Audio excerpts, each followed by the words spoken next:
The last folktale that I want to read to you today is called Rainbow Bird, retold by Eric Maddern, illustrated by Adrian Kenaway. This is a folktale from Australia. It's from the Aboriginal people in Australia who are the Native Americans of Australia, the Native Australians. Rainbow Bird. This is a lot like the first Strawberries book in that it's a story that tells you how things came to be. Long ago, in the time of dreams, when the world was being born, there lived a rough, tough crocodile man. He was huge and mean and scary, and he had one thing nobody else had. Fire. Fire was his alone. Sometimes he held it with his foot. Sometimes he breathed it from his throat. Sometimes he balanced it on his head. He liked to play with fire. Fire was his alone. When other animals begged for fire, Crocodile Man just laughed. If they came too close, he frightened them away, snarling and snapping his jaws. "I'm boss for fire," he growled through his teeth. "I'm boss for fire."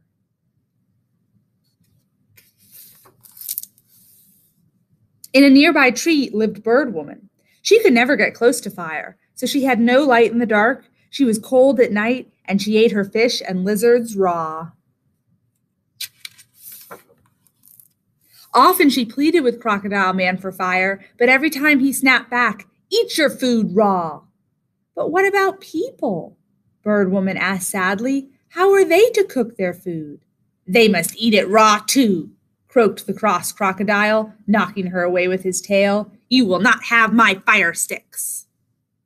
"You're so mean," sighed Bird Woman. "If I had fire, I'd share it with you."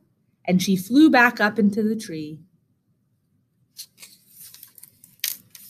Time passed. From her tree, Bird Woman watched Crocodile Man, and she flew about, catching her food, eating it raw, shivering with cold at night, but always watching and waiting and watching.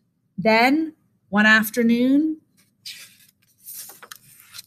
Crocodile Man opened his jaws and gave the widest, longest, sleepiest, biggest yawn anyone had ever seen. "Now's my chance," thought Bird Woman. She flashed down from the tree, snatched up the fire sticks, and flew back into the air. And there was nothing Crocodile Man could do.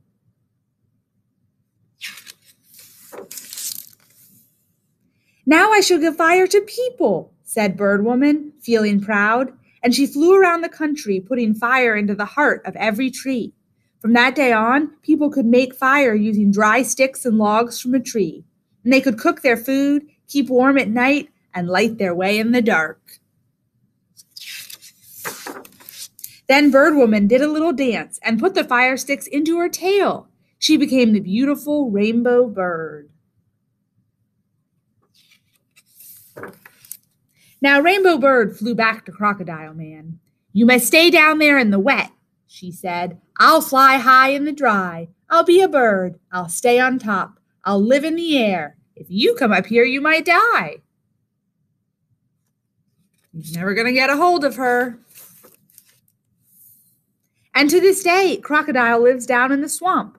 His fire has gone now, but when he growls and opens his mouth, he still seems to say, "I'm boss, I'm boss."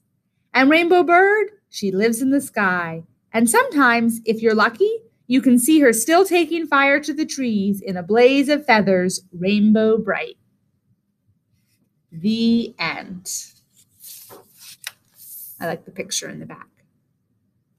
You can see the kangaroos. Those are in Australia. This is an Australian folktale.